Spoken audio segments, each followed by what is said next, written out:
Merci d'être venu donc assister à cette conférence débat avec Elisabeth Roudinesco, qui est déjà venue de nombreuses fois dans ces murs. C'est fou, hein. Il y a quelque temps donc pour un livre autour de Lacan, un autre autour des grands pervers. C'était en 2011. Donc vous êtes de retour, Elisabeth Roudinesco, avec les pervers 2007. Pardonnez-moi, les pervers 2007 pour la question juive en 2009. Oui, alors voyez, donc j'aurais dû réviser mes fiches, mais c'est pas la première fois et c'est même assez fréquent. Voilà. Donc merci d'être revenu nous rencontrer, Elisabeth Roudinesco, pour ce nouvel opus de votre œuvre sur la psychanalyse. Alors il s'agit d'un retour aux sources, puisque à plusieurs titres, c'est une grosse biographie de Freud. Alors pourquoi une nouvelle biographie de Freud? Évidemment, vais-je vous demander, puisqu'il s'agit, comme chacun sait, du fondateur de la psychanalyse. Évidemment, d'innombrables ouvrages ont traité de la question, mais pour des raisons que vous allez nous expliquer, il était sans doute utile et même nécessaire de rembobiner le film et de refaire une vie de Freud. Alors, le livre s'appelle Sigmund Freud en son temps et dans le nôtre, donc c'est important évidemment de préciser le sous-titre, en son temps, puisqu'il s'agit de revenir en détail sur la biographie du fondateur de la psychanalyse, donc entre 1856 et sa mort en 1939, et puis dans notre temps, puisque le personnage de Freud et son œuvre ont fait l'objet d'innombrables gloses, d'innombrables interprétations, plus ou moins d'ailleurs exactes, et je pense que c'est là-dessus qu'on pourra parler, Elisabeth Roudinesco, de ces transpositions, de ces interprétations, de tout ce qui fait qu'aujourd'hui, il est nécessaire, sans doute, de se repencher en détail sur qui fut réellement Sigmund Freud et comment son œuvre a été construite et ce qu'elle nous dit aujourd'hui. Voilà.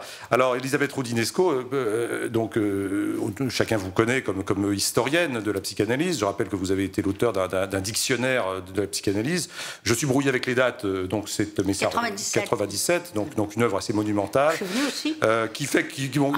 Qui évidemment justifie le fait que l'histoire de la psychanalyse, vous la connaissez dans ses moindres recoins, la vie de Freud bien entendu, mais également donc les innombrables disciples du fondateur de la psychanalyse et les innombrables interprétations et toutes les écoles, donc directement liées au fondateur, ou bien des écoles plus parallèles, et également cet énorme continent de l'anti-freudisme, puisqu'une des caractéristiques de Freud est non seulement d'avoir été un révolutionnaire de la pensée, mais également d'avoir suscité d'énormes controverses, et donc vous faites évidemment l'écho, et donc vous faites état dans ce très gros livre de 650 pages.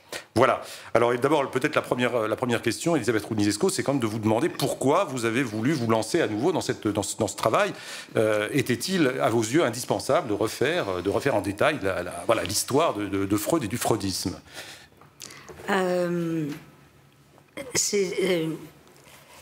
Oui, mais ça s'est imposé à moi de plusieurs façons. D'abord, c'est la première biographie historique de Freud par un auteur français. Il n'y en a pas. Il n'y en avait pas avant moi. Et d'ailleurs, aucun Français n'était allé aux archives de Washington.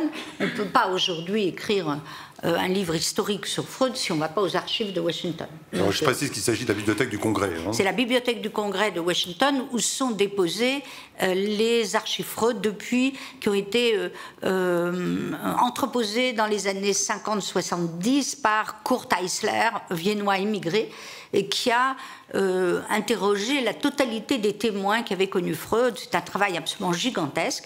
C'est là que sont déposées les lettres de Freud, qui sont publiées au fur et à mesure. Il y a un nombre considérable d'archives. Et ça, c'est le premier point.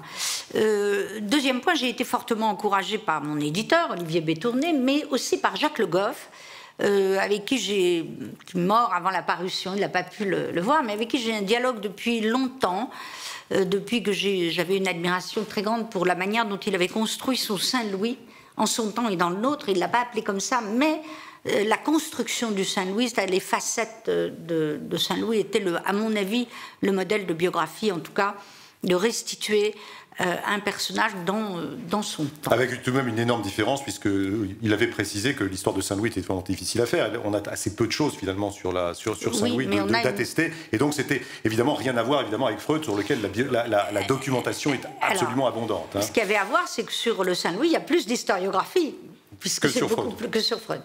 Et on a quand même beaucoup de choses. Ne croyez pas ça, quand on voit la somme de documents qui existent. Alors, bien sûr, c'est à la fois l'opposé, mais la construction du livre m'avait tellement plu, puis j'en avais parlé avec lui. Et puis, c'est vrai que des historiens de cette envergure, beaucoup d'ailleurs, me disaient on voudrait savoir qui est Freud, la genèse de sa pensée. Alors, les derniers biographes, c'est évidemment Peter Gay, il y a 25 ans, et puis il y a eu le sympathique livre de Emilio Rodriguez, un latino-américain, mais qui est exclusivement historiographique, il n'est pas retourné du tout aux archives. En tout cas, la dernière biographie historique, vraiment, c'est Peter Gay. Mais quand Peter Gay l'a écrite, toutes les archives n'étaient pas ouvertes. Et depuis, il y a eu les querelles, et maintenant, on a accès à 90% des documents, ce qui fait qu'on a quand même beaucoup de certitudes et on peut invalider beaucoup de légendes. Par ailleurs, alors je précise, vous avez passé plusieurs jours, enfin une semaine dans ces archives. Je précise que vous avez passé une semaine, ce qui peut paraître pas beaucoup, mais en réalité, ça c'est peut-être intéressant pour les lecteurs, c'est de savoir comment on travaille sur ces archives, parce que c'est pas du tout comme avant. C'est-à-dire que d'une part, c'est pas l'internet permet de préparer énormément. D'une part, c'est pas comme avant, et il y a surtout maintenant énormément de choses qui ont été publiées sur Freud à partir des archives. Par exemple, les cas de Freud, il y a eu, non seulement ils sont accessibles là-bas, mais ils ont été l'objet de commentaires par les Américains. Il y a un nombre d'articles sur les différentes facettes de la vie de Freud en anglais qui sont considérables. Et ces articles-là, publiés souvent dans des revues spécialisées, on l'a accès par Internet. Donc, quand vous avez accès par Internet à une littérature historiographique considérable, vous pouvez repérer les sources sur lesquelles ils s'appuient et aller les chercher. Alors, les archives Freud ne sont pas disponibles sur Internet, mais ce qui est disponible sur Internet, c'est la liste de tout ce qu'on peut consulter. Donc, du même coup, on ne se noie pas. Ça, c'est très important de ne pas se noyer. D'autre part, connaissant évidemment depuis tant d'années très bien la vie de Freud, son œuvre, etc., parce que Internet, il faut faire attention comment on l'utilise. Si on est néophyte, on va pas du tout comprendre à quoi on a affaire. C'est d'ailleurs dans tous les domaines, c'est comme ça. Il ne faut pas croire qu'Internet, il suffit de l'ouvrir pour quelqu'un qui n'est pas spécialisé et recopier n'importe quoi, ça ne marchera pas. Je précise que vous lisez l'allemand. Hein. Oui. Il fallait. Pas bien l'anglais, mais enfin, je me suis fait aider par mon doctorant, Anthony Balenato. Je ne suis pas germaniste, je ne parle pas l'allemand couramment. Mais vous le lisez. Mais je me débrouille, oui, j'ai fait de l'allemand, je me débrouille. Ça, c'était l'écueil pour moi, quand même. C'était l'écueil. Mais enfin, bon, on se débrouille. Et puis, je me suis fait aider par Olivier Manoni, qui est le traducteur des correspondances de Freud, à qui j'ai rapporté tout le matériel, où j'avais des hésitations. Bien entendu, je me suis toujours fait aider. Il y a donc il y a ça. Mais il ne fallait pas se noyer. Et d'autre part, il y a évidemment, depuis tant d'années, un nombre de livres sur Freud, je le dis dans la préface, tous les aspects de la vie de Freud ont été envisagés. Freud et la cocaïne, des dizaines d'articles, des livres, Freud et le tabac, Freud et les chiens, Freud et la vie quotidienne, Freud et les collections, dans plusieurs langues. Les Italiens, par exemple, ont publié beaucoup de choses sur Freud. Tous les aspects de la vie politique de Freud ont été examinés. Freud et Mussolini, Freud et ceci, Freud et cela, etc. Donc il faut tenir compte de ce vaste ensemble. Il ne manque plus aujourd'hui que la publication définitive des 1500 lettres d'amour de Freud, de fiançailles, entre Freud et Martha, sa fiancée. Période fiançailles, 82-86. C'est la plus grosse correspondance. Elle est en cours de publication en Allemagne. Je précise que la correspondance, vous avez publié, si ma mémoire est bonne, un livre qui s'appelle Notre cœur tend vers le sud. Ça, c'est la correspondance de voyage. Dans laquelle vous aviez plongé dans la correspondance de voyage de Freud. Alors, celle-là est publiée. Je prépare l'édition française de la correspondance de Freud avec sa belle-sœur, Nina. Voilà. J'ai préfacé la correspondance de Freud avec Anna, chez Fayard. On est en cours de... Anna, sa fille. Sa fille, Anna Freud. Et il y a une correspondance Otto-Rank-Freud qui va paraître chez Campagne Première bientôt. Donc, à peu près maintenant, toutes les correspondances sont en voie de publication. Et elles sont accessibles. Mais là, c'était pas la peine. Elles sont en allemand. Il y en a la correspondance de fiançailles, c'est... Freud était un graphomane total. En tout cas, il écrivait. Un grand épistolier. Oui. Il n'y a pas de doute. Et un épistolier étonnant, et c'est pour ça que j'ai pu faire tout ça, c'est qu'il raconte sa vie quotidienne au jour le jour. J'ai voulu sortir Freud de l'abstraction. Je suis moi-même un pur produit des études structuralistes, au départ. Et là, j'ai basculé complètement dans autre chose. Il ne s'agit pas de nouveau de commenter la doctrine de Freud sur un plan structural. J'ai voulu montrer la genèse historique de son œuvre et d'autre part, sa vie quotidienne, parce qu'il l'a décrit lui-même. Je précise que vous êtes appuyé sur des choses qui existent, c'est-à-dire, par exemple, vous parlez de sa vie quotidienne, vous disiez, on connaît sa vie pratiquement au jour le jour, c'est pas la peine de se perdre du temps à la reconstituer. Ça, vous le savez. Alors justement, il faut la reconstituer parce que sinon on est noyé. Je veux dire que ce matériau-là existait déjà. Le matériau existe, beaucoup de gens n'ont pas lu les correspondances, mais les correspondances ont ceci de particulier. D'abord, il y a les différentes correspondances avec les disciples, qui sont évidemment passionnantes. J'en fais état, c'est l'organisation de son mouvement. Freud est un chef de guerre qui organise avec un certain nombre de disciples un mouvement. Donc Ferenczi, Jones, Rank évidemment, Bieswanger, il y en a une quinzaine, donc ça j'ai tenu compte. Et quelquefois, il écrit le même jour le contraire à chacun. Enfin, il faut absolument faire l'état des lieux de comment il écrit à chacun. Donc ça, c'est le côté intellectuel. Et puis, il y a les correspondances familiales que j'aime beaucoup. La correspondance avec ses enfants. On voit Freud au jour le jour s'occuper de la vie de ses enfants qui habitent... Je précise qu'il en a eu 6, Oui, c'est ça oui, dont une est morte, mais enfin, il y en a eu 6. Et puis, il y a les petits-enfants. Et puis, il écrit tous les jours à ses enfants qui habitent beaucoup à Berlin. Vous insistez beaucoup sur la dimension familiale d'ailleurs, parce que c'est quelque chose. Alors forcément, mais évidemment, c'est quelque chose on se devine que c'est important en lisant Freud, mais vous insistez beaucoup sur le fait que d'une part, d'abord, il est lui-même issu d'une famille nombreuse. Deuxièmement, il a lui-même une famille nombreuse. Et troisièmement, il considère que le milieu familial est un milieu fondamental pour la formation de l'individu. On dirait, enfin, c'est pas le cas de tout le monde, mais lui il considère que c'est profondément, c'est constitutif de l'individu, ses relations familiales. Et il insiste de façon il a élaboré une nouvelle théorie de la famille à partir d'Édipe, de ce complexe d'Édipe que j'ai beaucoup critiqué et que je n'aime pas. Mais enfin, l'idée générale d'avoir dit à chaque névrosé moderne qu'il était plus un prince de tragédie qu'un malade nerveux qui devait aller en sanatorium, c'est une idée tout à fait neuve qui apparaît donc à la fin du XIXe siècle. Et ensuite, l'idée que le premier objet d'amour pour chaque sujet, c'est sa mère, on le trouve dans Proust, bien entendu, mais c'est quelque chose qui est profondément ancré dans l'idée freudienne. Des détails amusants d'ailleurs, Freud et Proust, dont les œuvres ont tellement d'écho l'une envers l'autre, finalement, ils se sont complètement méconnus. Complètement méconnus. Freud, quand il a lu le début de la recherche du temps perdu, il n'a rien compris, il a dit que c'était ennuyeux. Et quant à Proust, il n'a pas voulu lire l'œuvre de Freud. Mais les goûts littéraires de Freud sont abordés. C'est un homme... Alors que c'est un homme qui a une culture littéraire énorme. Oui, mais pas la modernité. Il ne comprend pas la modernité littéraire, il ne comprend pas les surréalistes, il ne lit pas Proust, il est même étranger aux écrivains qui s'inspirent de lui. Talos Vevo lui échappe complètement. Et, évidemment, comme il est très ami avec Thomas Mann, il finit par lire Thomas Mann, mais ce n'est pas un lecteur de Thomas Mann, sauf les... Et puis il y a autour de lui Schnitzler. Il y a Schnitzler, bien sûr. Il y a bien sûr Stefan ne lit pas beaucoup. Stéphane Zweig est un grand ami, il finit par le lire et même interpréter une de ses nouvelles. Mais pour Freud, la littérature, c'est le roman du XIXe siècle. C'est un grand lecteur de Balzac, Dostoïevski, Tolstoï, bien sûr, et puis Goethe. Les modèles, c'est Goethe, et puis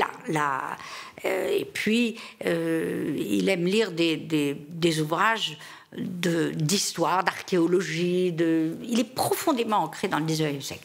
Là aussi, on aborde très facilement maintenant la bibliothèque de Freud. Il y a un CD où sont recensées pratiquement toutes les... parce que c'est difficile, la bibliothèque de Freud se trouve au musée Freud de Londres. Londres où il est mort. Où il est mort, sa maison qui est transformée en musée. Mais on ne peut pas toucher, c'est compliqué maintenant les livres. Alors, il y a un recensement sur un CD de la totalité des volumes de cette bibliothèque, où d'ailleurs les chercheurs ont indexé les passages qui soulignent dans un livre. Enfin, on sait par exemple que s'il lit telle édition de Torquato Tasso, c'est telle édition en italien, puis la traduction allemande, puis donc on a un matériel. Et pourquoi c'est si important selon vous? C'est très important pour interpréter aux sources exactement l'œuvre de Freud. Ça, il y a un travail sur les sources, par exemple sur Léonard de Vinci. Il faut absolument savoir quelle édition il a lu des œuvres de Léonard. Est-ce qu'il les a lues en italien? Comment il a fait? Qu'est-ce qu'il a consulté? Alors tout ça, on le sait. Quand le Moïse, il y a des sources considérables qu'il faut consulter en allemand, en italien. Freud parle 7 langues. Hein. Alors on revient justement au projet du livre. C'est-à-dire, donc on a parlé du travail sur les sources. Le projet du livre, c'est quand même de revenir à Freud. Pas pour revenir à Freud de façon gratuite, mais pour pouvoir... donner une autre image. Pour pouvoir... Alors justement, quelle image et quelles sont finalement les erreurs, peut-être, parce que vous considérez qu'il y a énormément de légendes qui circulent sur Freud, ou d'erreurs, énormément ou de procès d'intention, de choses comme ça. Et alors, qu'est-ce que vous avez envie de dire? Il y a plusieurs choses, voilà. L'approche historiographique que j'ai faite, c'est-à-dire le mien, mon Freud, est immergée, évidemment, dans le 19e siècle, l'Europe centrale, la Mitteleuropa, avec cette idée que Freud a une vision, c'est un homme qui est fasciné par l'irrationnel. Il commence par épouser toutes sortes de théories complètement fausses, mais qui à l'époque étaient reconnues. Par exemple, Fliess, il est passionné par toutes sortes de théories. D'abord, il vient de la physiologie, il est profondément viennois et profondément allemand, les deux, hein, la référence au romantisme allemand, dont il va nier d'ailleurs l'importance. Il nie l'importance de l'atmosphère viennoise sur son œuvre, mais moi je la reconstitue. Et puis, il est partagé en permanence, c'est le fil conducteur du livre, entre Faust et Méphisto. Ça, c'est dit. Hein, en permanence, la référence d'un côté, je braverai les enfers, le diable, etc., et de l'autre côté, une vision rationnelle du savoir. Il y a ces deux aspects. Enfin, c'est pas étonnant. Mais on ne peut pas comprendre Freud si on ne parle pas de mythologie. Alors, par ailleurs, c'est l'homme qui a ramené dans la vie quotidienne de tout le monde les mythologies antiques. C'était pas évident. Alors, tout le milieu viennois s'intéressait aux fouilles archéologiques, s'intéressait à l'Égypte. L'égyptologie est très présente, s'intéressait bien entendu aux tragédies grecques, mais Freud va les actualiser complètement pour expliquer les névroses de la fin du XIXe siècle. Et les deux personnages centraux, c'est Édipe et Hamlet. Là, je développe beaucoup. Il est en même temps un grand lecteur de Shakespeare. Il va même complètement délirer sur Shakespeare, puisqu'il adopte la thèse que Shakespeare n'était pas Shakespeare. Hein, thèse fascinante qui revient périodiquement. Shakespeare n'était pas Shakespeare, mais c'était un autre que Shakespeare. Vous savez, il y a des tas de choses comme ça. C'est que Shakespeare, quoi, serait une sorte de griot. Ah oui, c'est très intéressant. Freud, je le compare évidemment à Sherlock Holmes. Hein, il y a beaucoup de choses qui sont très semblables hein, dans l'idée de dépister la vérité. L'enquête policière chez Freud est très importante. Et puis donc, partagé entre l'ombre et la lumière. Celui qui veut explorer vraiment, il le dit, l'instinct de l'homme, les choses les plus irrationnelles, pour leur donner un contenu rationnel. Je montre en même temps qu'il était en politique ce qu'on appelle un conservateur éclairé, libéral. Il vote libéral à Vienne. Il est un conservateur éclairé, favorable à l'émancipation, à la liberté sexuelle. On peut peut-être prendre, pour montrer cette ambiguïté, on peut montrer dans le domaine familial, par exemple, qui est tellement important pour lui, il est à la fois conservateur par certains aspects et très progressiste par d'autres. Oui. Alors, expliquez-nous là. Il est... Dans sa vie à lui, quand il rencontre sa fiancée en 1882, Freud, c'est évident dans les correspondances de famille, c'est la femme au foyer, pour lui, qui doit devenir, qui est la fiancée désirable, puis l'épouse, puis la mère Et donc, elle règne sur le foyer. Il épouse une femme qui est destinée à régner sur son foyer. Donc une vision de la bourgeoisie de son temps qui est très Oui, mais c'est ce qu'elle désire. Voilà. Il ne se trompe pas. Il ne se trompe pas. Il ne se trompe pas, c'est évidemment ce que Martha veut. Et la correspondance avec Martha le montre. Elle est destinée à ça. Elle sait prendre cet homme. Ce n'est pas un mariage arrangé. Hein. Donc là, il est en contradiction avec les familles. Il y avait encore des mariages arrangés. Et puis surtout, bien que la famille Bernays, la fiancée qu'il épouse, soit juive, lui, Freud est mécréant. Il est anti-religieux. Donc il y a un arrachement pour lui, puisqu'il est contraint évidemment de se marier. Il ne veut pas se marier à la synagogue, mais il est obligé, puisqu'il n'y a pas d'état civil comme en France, en Autriche, et sinon le mariage n'est pas reconnu. Donc il se marie en fait à Berlin, une fois civilement et une fois religieusement. Mais dès qu'il arrive à Vienne, il enlève tous les rituels, il interdit à Martha de pratiquer les rituels. C'est la seule chose sur laquelle il est redoutable. Il veut extirper la religion de l'esprit de Martha. Elle n'est pas très religieuse, mais sa mère l'était. Donc il y a quand même un conflit.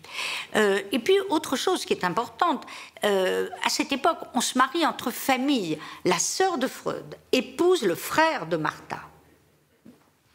Mina est destinée, la belle-sœur, à épouser un des grands amis de Freud. On vit en famille, on s'épouse entre amis, et c'est accentué. Il y a un peu d'endogamie, on dirait. Hein. Complètement. Oui.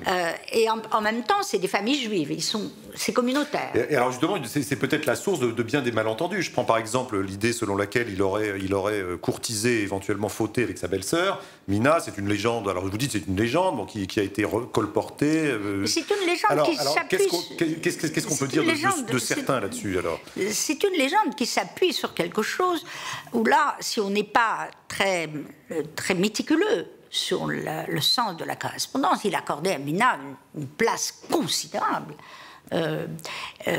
Freud, quand il est amoureux d'une femme, il regarde la mère, la sœur, la grand-mère, il est amoureux d'une fratrie.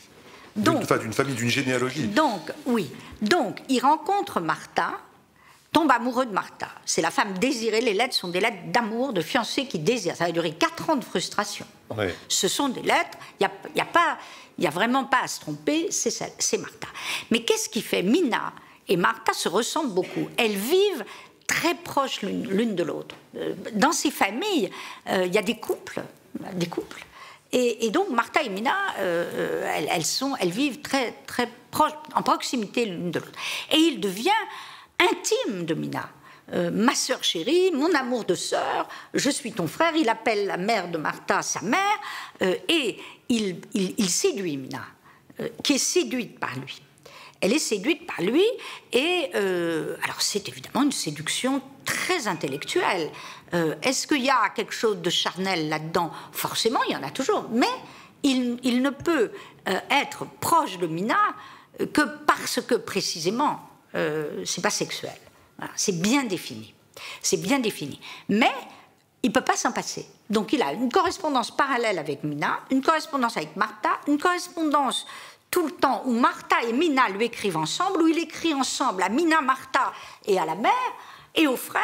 C'est très intéressant. Il y a d'ailleurs quelque chose qui revient souvent dans le livre, c'est l'attitude de Freud par rapport à la sexualité. Alors, bon, il a été oui, et notamment en tant que personne, si vous voulez, c'est quelqu'un qui accorde une grande importance à la sexualité et qui en même temps, au bout de 9 ans de mariage, décide de rompre tout commerce charnel avec son épouse. C'est plus compliqué, c'est Martha qui a plus envie. Voilà, alors expliquez-nous là. C'est plus compliqué, et lui aussi, c'est-à-dire... et donc il y a une sublimation. D'abord, Freud n'est pas quelqu'un, par rapport à sa génération, la vie sexuelle des jeunes gens de Vienne, de sa génération, je l'étudie beaucoup et on a beaucoup de témoignages. Les fiancés, on n'avait pas de relations sexuelles. Il y a un chapitre passionnant là-dessus dans Stéphane Zweig, dans Le Monde d'hier. Bien sûr. Il y a un long chapitre. On sait exactement. Donc, quand un jeune homme tombait amoureux à 25 ans d'une jeune fille de 20 ans, les fiançailles duraient 4 ans, et dans l'abstinence, c'était impossible d'avoir des relations sexuelles avec les fiancés. Théodora, il l'explique très bien. Alors, quelle était la vie sexuelle des jeunes gens pendant ce temps-là? Eh bien, ils allaient dans les maisons closes, il y en avait beaucoup, où ils avaient des liaisons avec des femmes mariées. C'était très fréquent. Probablement d'ailleurs qu'avant de rencontrer Martha et Mina, parce qu'ils les rencontrent ensemble. Hein, ils les rencontrent ensemble. Martha, ça sera sa femme. Mina, c'est la sœur. Voilà. Pendant ce temps-là, la sœur de Freud tombe amoureuse du frère de Martha. Hein, donc, bon, c'est pas étonnant que je fasse des... Voilà. Alors, ce qui est certain, en tout cas, c'est qu'il parle très longuement de la frustration de la période des fiançailles. C'est pour ça qu'il consomme aussi de la cocaïne. Il est en pleine évolution pour devenir ce qu'il va devenir, c'est-à-dire il a une ambition d'apporter quelque chose à l'humanité. Il travaille beaucoup, consomme la cocaïne, il a des frustrations. Les lettres, c'est « je te désire, je t'aime, je souffre de cette séparation », etc. Et elle le calme. « Oui, mon amour, ça viendra, bon, etc. » Il y a une frustration très grande. Et à partir du moment où il vit avec elle, évidemment, la destinée, c'est les enfants. Il a beau dire dans sa correspondance, à un moment donné, j'espère qu'on va pouvoir rester un certain temps sans avoir d'enfants, c'est-à-dire seul, et puis pas du tout. Première grossesse, 9 mois après. Bon. Donc elle est tout de suite enceinte. Et puis, elle a 6 enfants, tous les 12-13 mois, quand même. Donc, si vous voulez, ça, c'est la condition des familles de l'époque. Il n'y a pas la contraception. C'était assez fréquent à l'époque, on va dire. Très fréquent. Alors, pourquoi est-ce qu'ils ne pratiquent pas la contraception qui commençait à exister? Ben, ils ne la pratiquent pas. Voilà.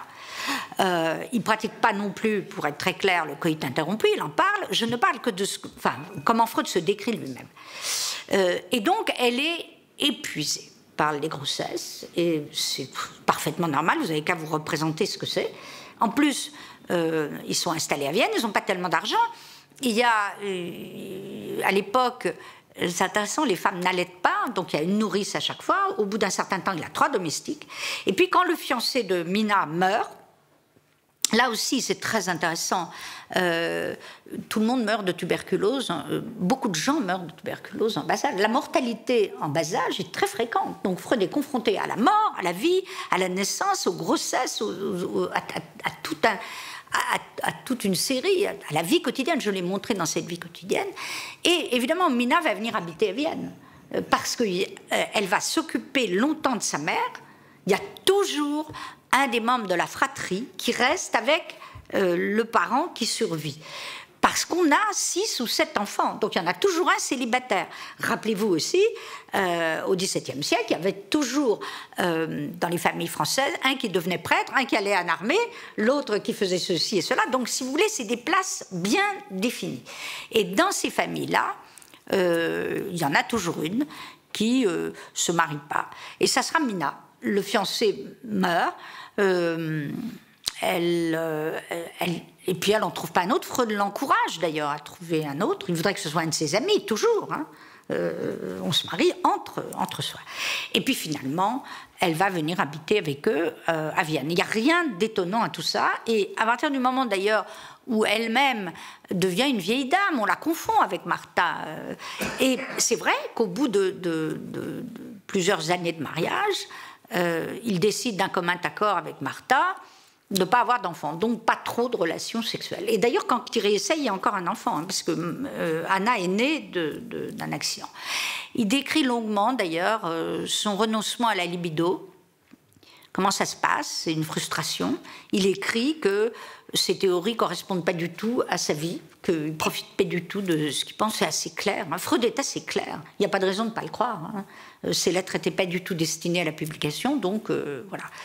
Alors, après, ça a été source de fantasmes. Mais d'une manière générale, Freud n'était pas un homme qui s'intéressait, qui avait des liaisons. C'est pas du tout son style. Il n'aime pas l'adultère. Vous parlez même vraiment d'une sublimation dans le travail, dans l'étude, il y a ça. Dans des passions. La passion pour l'archéologie, la passion pour ceci, la passion pour cela. Il y a plus que de la sublimation. Je pense qu'il y a... ça l'intéresse pas vraiment. Un transfert, non? Non, ça l'intéresse pas vraiment. La chose sexuelle ne l'intéresse que pour la décrire. Il est un amant passionné à un moment, mais on ne sait pas, parce que les lettres d'amour sont... mais elle habite près de Berlin et lui à Vienne, c'est pour ça qu'on a des lettres. Et alors, justement, puisque vous parlez de la sexualité, l'œuvre de Freud a été décrite par ses turiféraires, mais surtout par ses adversaires, comme un pansexualisme, c'est-à-dire une œuvre, une théorie qui fait la part belle, et même une part peut-être exagérée, une part énorme au phénomène de la sexualité, jusqu'à l'hitlérisme, c'est une accusation. C'est considéré très tôt comme une accusation qui est vraiment massive et qui va aboutir d'ailleurs à l'exil. Alors, quel est votre avis là-dessus C'est considéré il est attaqué très tôt pour ces théories. Quelquefois, il est attaqué à juste titre quand il se trompe, de théorie. Mais ce qu'il faut, bon, là, je peux pas tout expliquer. Mais c'est sûr qu'il est très vite considéré, ce qui est un paradoxe extraordinaire, comme un destructeur de la famille bourgeoise. Quand on pense à sa vie, qui est une vie familiale extrêmement dense. Oui, il est considéré comme portant atteinte à la morale familiale. Il faut dire que les livres, c'est surtout à partir des 3 essais sur la théorie sexuelle. Mais il y a autre chose que j'ai voulu montrer. Les premiers freudiens et lui-même sont quand même des fanatiques de l'interprétation. J'ai essayé de donner une vie qui soit pas du tout abstraite à la première société psychanalytique, les rapports entre Jung, Ferenczi, Jones, ce qui est très intéressant, ils n'arrêtent pas d'interpréter leurs rêves, leur sexualité, leurs histoires à eux. Ils se racontent leurs histoires. Jung raconte à Freud toutes ces histoires d'amour. Jones, qui est alors lui vraiment un coureur de jupons plutôt qu'un libertin. C'est pas un libertin, mais il adore les femmes. Il est le contraire de Freud. Freud essaye de l'empêcher, mais il prend en analyse la maîtresse de Jones. Ils se prennent tous en analyse. Et surtout, ils interprètent. Et ça, il y a une folie de l'interprétation. Et surtout, entre Jung et le jeune Jung et le Freud à 20 ans de plus, avant 1914, c'est phénoménal. Quand les scènes de 1909 aux États-Unis, où Freud interprète les rêves de Jung en disant « vous avez envie de tuer le père », et que Jung répond « oui, mais vous oubliez votre rapport à la mère et aux femmes, etc. » Ils interprètent leurs rêves. Et on est quelquefois désarmé devant ces folies interprétatives. Il y a une passion de la découverte de l'inconscient. Il ne faut peut-être pas s'étonner aussi que l'œuvre de Freud elle-même ait fait l'objet de folies interprétatives. Mais bien sûr, oui. Bien sûr, il initie un excès d'interprétation. Mais c'est aussi lui qui va dire attention, n'interprétez pas trop. Quand on a les minutes de la Société psychanalytique de Vienne, quand les disciples se mettent à avoir des pénis, des phallus partout, à tout interpréter dans ces termes-là, Freud essaye de dire attention, pas d'excès interprétatif. Et puis, la phrase d'après, il en fait lui-même. Donc il y a une passion chez tous ces Viennois et tous ces premiers disciples de la découverte de leur propre inconscient, de leurs propres histoires, de leur sexualité et évidemment de celle des patients qui reçoivent. Je fais beaucoup allusion à tous les cas de Freud que personne n'a lu encore, qui sont peu connus. Et là, en effet, il a des patients très, très difficiles. Hein. La sexualité est présente partout dans il a été accusé... frustration sexuelle. Ouais. Il a été accusé d'être un fossoyeur de la famille traditionnelle. Ce que vous dites quand même dans le livre, et ce que l'on sait un peu, mais vous développez, c'est que en réalité, à l'époque où il commence à travailler, où il a 20 ans, il commence à travailler, il y a des changements profonds de type sociologique dans la famille. Oui. C'est la déconstruction du patriarcat est déjà Europe, là. Mais spécifiquement aussi à Vienne, qui est une ville avant-gardiste. Hein. Donc il y a quelque chose qui se passe. Avant-gardiste et au contraire conservatrice. Qu'est-ce qui se passe précisément? Donc c'est l'autorité patriarcale qui s'effondre. Ce qui se passe dans toute l'Europe à la fin du XIXe siècle, c'est l'avènement du féminisme, l'avènement de l'émancipation des femmes et la fin de la toute-puissance du père au sein de la famille. Donc quand Freud commence à lui-même élaborer cette déconstruction de la figure paternelle, le père défaillant, qui existe dans sa propre famille, puisqu'il identifie son père comme défaillant, on est passé de la famille classique à la famille restreinte, et où le père a de moins en moins de puissance, c'est très lent l'évolution de la famille, mais a de moins en moins de puissance sur ses enfants et sur les femmes. Si vous comparez deux générations, Jacob Freud, le père de Freud, se marie à 16 ans, dans un mariage arrangé. Premier mariage, 16 ans, mariage arrangé. Il a 2 fils. Ensuite, il se marie une 2e fois, mariage arrangé entre commerçants, puis il se marie une 3e fois avec Amalia, la mère de Freud, à qui il en fait encore 8 enfants. Donc, lui, il en a 10, mais il commence sa sexualité à l'âge de 16 ans, et ce sont des mariages arrangés. Freud, il y a une très grande différence, c'est un mariage d'amour, et Freud a conscience que le mariage n'est pas seulement, la vie commune, c'est pas seulement faire des enfants. C'est pas. Et l'acte sexuel est aussi, oui, n'est pas voilà, seulement un acte procréatif. Et ça aussi, il insiste beaucoup. Et si on compare avec les enfants de Freud, ils vivront pas du tout comme le père. D'abord, ils auront beaucoup moins d'enfants. Eux, ils utiliseront la contraception. Ils divorceront, plusieurs. Donc, si vous voulez, il faut comparer sur 3 générations. Freud est à charnière de l'évolution de la famille. Alors, maintenant, on a dit ce qu'il voulait dans son foyer, mais en revanche, il s'est vraiment entouré de femmes intellectuelles. Il aimait les femmes intellectuelles, il a contribué à l'émancipation des femmes, il admirait Lou Andréa Salomé, qui était sa grande amie. Il était amoureux de Lou Andréa Salomé, c'est évident, elle a son âge, ils sont très complices. Il a beaucoup aimé Marie Bonaparte, qui n'est pas du tout comme Lou Andréa Salomé, qui a 20 ans de moins, mais en même temps, elle a été son analysante, mais c'est une figure d'émancipation, Marie Bonaparte. C'est une conservatrice.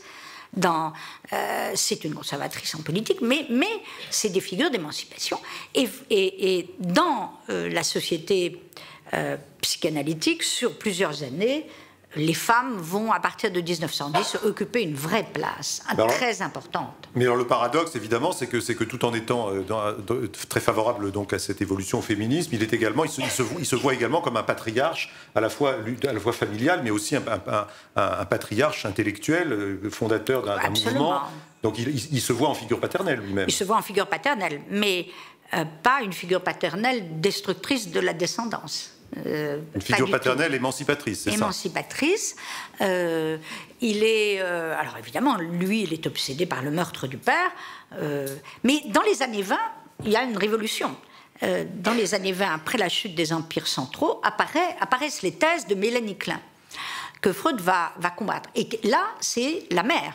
On est passé de tout l'arsenal de la construction de la figure paternelle chez Freud à une importance de plus en plus accrue chez Mélanie Klein pour la psychanalyse des enfants et pour la figure de la mère. Donc, à l'intérieur du mouvement, il y a une nouvelle révolution symbolique. Et Freud va être mis en question à l'intérieur du mouvement psychanalytique. Et il affronte, d'ailleurs, la bataille. Et puis, c'est Berlin, à partir de 1920, il y a une nouvelle avant-garde psychanalytique qui n'est plus du tout viennoise. Il apparaît, lui, comme un homme du passé. Il le dit, d'ailleurs. Donc j'ai essayé de montrer les différentes générations, mais qui entourent Freud. Il n'y a pas l'histoire de la psychanalyse dans ce livre. Il y a Freud. Voilà, alors président, pour revenir à Freud et aux interprétations de Freud et de ses vie, vous relevez un certain nombre d'erreurs que vous avez envie d'erreurs ou de légendes sur lesquelles vous avez envie dont vous avez envie de faire litière. Alors il y en a une fameuse, c'est par exemple quand il arrive en 1909 aux États-Unis. À New York, il dit pas qu'on apporte la peste. Il aurait dit, paraît-il, ils ne savent pas qu'on leur apporte la peste. Ça c'est une phrase de Lacan. Alors là, qu'est-ce qu'il faut dire là-dessus? Je l'avais déjà montré il y a 25 ans que c'était Lacan qui était allé voir Jung, lequel Jung lui aurait dit que Freud avait dit en arrivant à New York, ils ne savent pas que nous leur apportons la peste. Mais j'avais déjà remarqué que cette phrase n'était nulle part. Que si cette confidence avait été faite à Lacan par Jung, elle n'avait été faite qu'à Lacan. Il n'y a rien de tout ça. Déjà, je l'avais dit. Bon, puis si c'est un propos d'après-boire, ça n'a pas... C'est une légende merveilleuse. Ça n'a pas la même valeur que si c'est quelque chose qui figure dans un texte. Voilà. Et donc ça ne figure dans aucun texte. Non. Mais maintenant, on sait que ça n'a même pas été dit. Donc, même Jung ne l'a pas dit. Donc, on a la phrase exacte qui est dite, c'est « Ils seront surpris quand ils entendront ce que nous avons à leur dire. » Jung le raconte comme ça. Lacan a inventé un mythe magistral, qui est un mythe lacanien, la peste. Alors, par ailleurs, c'est un mythe qui a une signification. Si Freud seront surpris quand ils ont ce que nous avons à leur dire, c'est-à-dire la sexualité, c'est vrai que c'est quelque chose on peut imaginer que c'est une épidémie. Et d'ailleurs, la psychanalyse va devenir une épidémie aux États-Unis. Donc le mythe de la peste repose sur une... Quoique Freud n'y croit pas, parce qu'il dit ça va être une mode et puis ils vont passer à autre chose. Alors, Freud a conscience que l'enthousiasme qu'il va susciter aux États-Unis, parce qu'il suscite un vrai enthousiasme avec ses 5 conférences, il a conscience que ce que veulent la société américaine à cette étape de son histoire, c'est la résolution du bonheur social et individuel.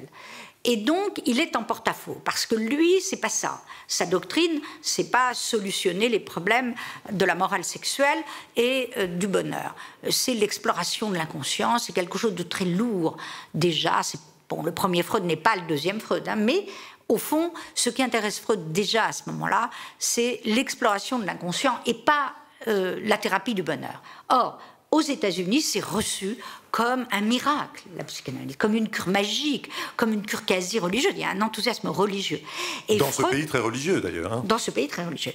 Et c'est un mélange de pragmatisme, de scientisme et de religiosité. Et Freud considère qu'on reçoit ce qu'il apporte comme n'étant pas ce qu'il apporte. Et ce malentendu va d'ailleurs durer. Et quant à Jones, il voit très vite, puisqu'il a une vision politique différente de celle de Freud, ce qu'il comprend dès 1914, c'est que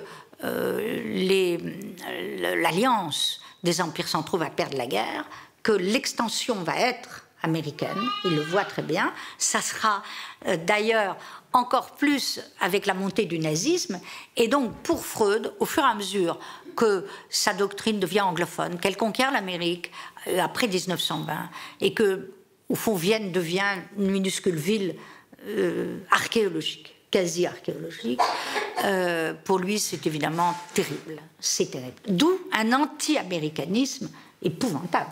Mais pas l'Angleterre. L'Angleterre est préservée. Au fond, l'idéologie politique de Freud, et il le dit très bien, c'est la monarchie constitutionnelle anglaise. C'est son modèle politique, la démocratie, plus les dynasties royales. Parce qu'il pense que seules les élites et, au fond, des figures princières, plus la démocratie, bien sûr, peuvent guider le peuple et éviter les foules. Il le dit très clairement. Il n'est pas du tout favorable à la révolution au sens français. Mais il est régicide. Il admire Cromwell. Au fond, la théorie de Freud, développée dans... Mais pas Robespierre. Non. Il pense que là, si on coupe la tête des rois, il faut remettre le roi sur le trône. Après. Donc Cromwell, qui a quand même exécuté le roi, mais la monarchie a été réinstaurée. Totem et tabou, c'est ça. En France aussi, remarquez, non ? Non, non. D'une certaine façon. Vous pouvez toujours vous amuser à dire que les présidents de la République incarnent quelque chose de la monarchie. On a en France été régicide absolu, on a coupé la tête des rois, on a instauré la République. Et là, Freud discute longuement la question de la République en France, il ne l'aime pas. Il est absolument pas sur ce modèle républicain. C'est logique, il a été élevé dans les empires des Habsbourg. Oui. Alors, ce qu'il évidemment reconnaît de superbe à la France, c'est l'affaire Dreyfus, qu'il y ait eu des Dreyfusards. Il admire Zola. Il admire qu'on ait pu vraiment à ce point se mobiliser en France pour Dreyfus. Et puis, évidemment, le mariage laïque. Il reconnaît à la France l'émancipation des Juifs, qui n'existe pas sous la même forme dans la Haskalah et dans l'histoire du monde germanique, puisque les Lumières juives, c'était être et juif et allemand. Il n'y a pas de laïcité. Et ça, Freud admire ça pour la France. Mais pas le modèle républicain. Je voudrais revenir un petit peu en arrière à ce que vous disiez de Lacan, comme modèle de ces erreurs qu'on colporte sur le fondateur de la psychanalyse. Donc il a inventé finalement cette histoire. Oui, mais attention, le mythe de la peste est fort. Oui, c'est un mythe qui est très fort. Mais enfin vous dites vous-même que quand même on construit là-dessus des délires interprétatifs. Oui, alors, ce que vous dites aussi, c'est que dans l'antifreudisme, ou en tout cas dans les erreurs, les psychanalystes eux-mêmes ont joué un rôle immense. C'est-à-dire qu'ils ont quand même tendu les verges pour se faire battre. Oui. C'est-à-dire la critique de la psychanalyse, elle est d'abord le fait des psychanalystes eux-mêmes lorsqu'ils se livrent à la fois au mépris de l'histoire et à des délires interprétatifs. Ce que je montre dans ce livre, c'est que... développer peut-être là-dessus, c'est intéressant. Voilà, il faut retourner à l'histoire pour être psychanalyste aujourd'hui. Si les psychanalystes ne connaissent pas leur histoire, ils vont périr. Parce qu'on ne peut pas, une communauté ne peut pas ne pas connaître son histoire. Donc c'est très bien de commenter les textes, de faire de la clinique, de commenter les textes ad aeternam, mais il faut retourner à la compréhension de la genèse de ces textes qui viennent pas. On ne peut pas se contenter aujourd'hui de commenter de façon talmudique les textes de Freud comme si ils venaient pas d'une certaine époque. Et la méconnaissance de l'histoire a amené évidemment des quiproquos terribles pour les psychanalystes qui ont publié des tas d'articles sur des phrases que Freud n'avait pas dites. Donc ça me pose un problème. Donc il y a l'histoire de la peste, il y a l'histoire... Alors, il y a l'histoire de la peste, bon ça quand même je l'avais pas mal invalidé. Mais il y en a plein d'autres. Ah, il y en a plein d'autres. Par exemple il y a la fameuse phrase que Freud n'a jamais écrite, je recommande la Gestapo à tous, jamais de la vie, il ne l'a pas écrite, c'est impossible. Le document, quand il quitte Vienne, il ne peut pas écrire ça sur un document nazi. C'est une plaisanterie. Il est obligé, comme tout le monde, de signer un document en disant « J'ai été bien traité par la Gestapo ». J'ai été bien traité, mais il ne dit pas cette phrase très drôle d'un humour freudien qui pourrait faire partie d'un roman de Philippe Roth. Certainement, simplement, il ne l'a pas dite et il ne l'a pas écrite. Et il y a un nombre... Parce que ça a donné des interprétations ça a donné des interprétations. Freud oui, crypto-nazi. Le fait qu'on ait méconnu les périodes de la cocaïne, le fait que les psychanalystes ne veulent pas connaître les correspondances privées de Freud, rien savoir sur sa vie privée, fait qu'ils interprètent, ils voient Freud comme un pur rationaliste, absolument génial d'un bout à l'autre, qui aurait tout inventé d'un coup. Bon, il n'y a pas d'auto-analyse, par exemple. Ça, c'est une construction du mouvement psychanalytique de Freud lui-même, qui appelle auto-analyse, il n'y a pas d'auto-analyse, c'est une construction légendaire. Freud traverse une période d'errance qui va appeler auto-analyse, mais ce n'est pas une auto-analyse, on peut l'appeler comme ça si on veut, mais c'est le mythe de l'auto-engendrement. Or, il n'y a pas d'auto-engendrement de sa théorie. La métapsychologie, par exemple, il faut vraiment la défaire et la déconstruire parce qu'elle n'existe pas. Il n'a pas réussi à faire sa métapsychologie. Donc, quand on parle des textes métapsychologiques, on peut les appeler comme ça.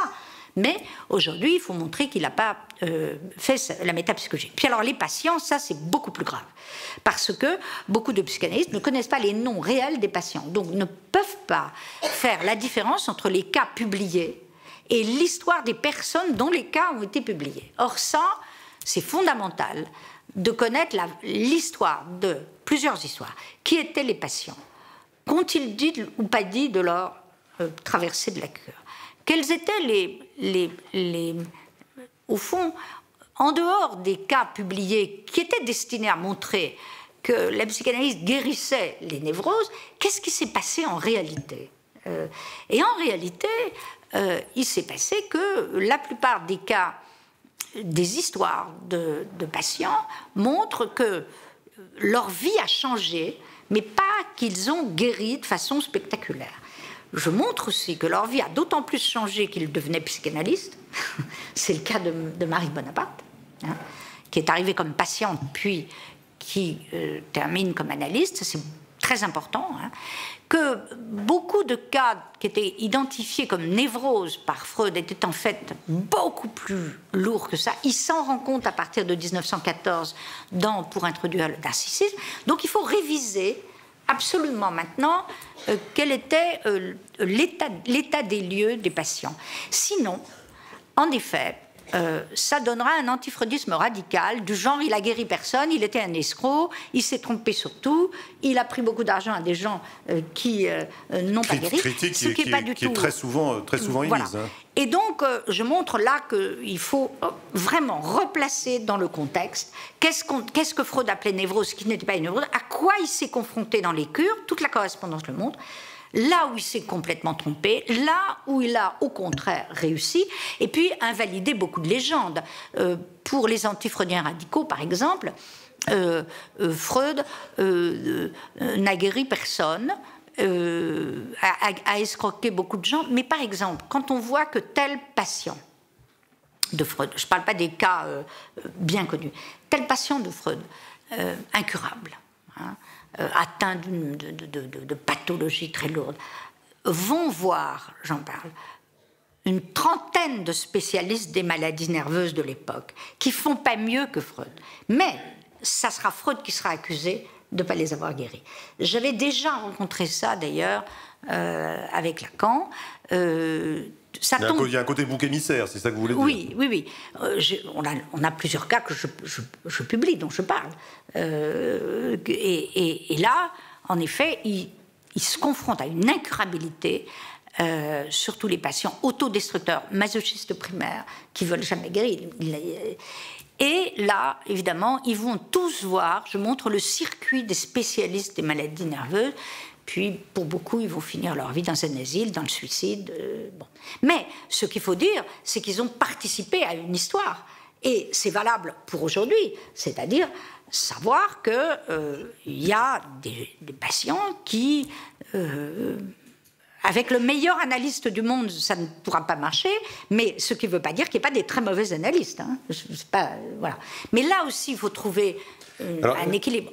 Est-ce qu'il n'y a pas, ça sera ma dernière question avant de vous donner la parole, est-ce qu'il n'y a pas une grande partie du malentendu est autour du mot science, c'est-à-dire que Freud est un scientifique à la base, hein, il vient de la physiologie. Il vient de la physiologie à l'époque, donc il fait des études scientifiques, et puis ensuite il va évoluer vers une discipline nouvelle qui n'est pas une science. Qui n'est pas une science. Très très clair. C'est clairement pas une science. Les débats. Alors est-ce qu'il faut le souligner, le critiquer, le mettre en lumière, parce que est-ce que c'est moins qu'une science ou est-ce que c'est mieux qu'une science? Non, c'est pas le. Ou est-ce que c'est tout à fait autre chose? Non, c'est tout à fait autre chose. Et la première partie du XXe siècle, on reproche à Freud d'être un immoraliste, et la deuxième partie du XXe siècle, on lui reproche de ne pas être un scientifique. Mais il a jamais, on lui reproche ce qu'il n'a pas fait. Autrement dit, si Freud, au début de sa carrière, se voyait bien en neurologue du psychisme, il a très vite abandonné tout ça, et au fond, comment caractériser la discipline psychanalytique? C'est une médecine de l'âme, voilà, qui ne peut absolument pas être évaluée selon les critères de la médecine scientifique d'aujourd'hui. Ce n'est pas une pensée magique, ça a le statut d'une science humaine. Mais l'ensemble des sciences humaines, anthropologie, histoire, n'ont pas le statut de science. Ouais. Ce débat est complètement ridicule aujourd'hui, de vouloir trouver, même les psychanalystes qui l'amènent, les preuves de la scientificité. C'est pas de la science au sens... C'est pas la peine d'essayer d'aller chercher l'inconscient freudien dans les neurones, c'est ça? Alors ça, c'est pas la peine, mais il y a pire que ça. La médecine aujourd'hui est en train de devenir une vraie science. Ça n'est pas qu'une science, puisque l'art médical et la relation au patient compte. Enfin, aujourd'hui, vous avez le laboratoire, la chimie, etc. On est de la chimie. La médecine est scientifique.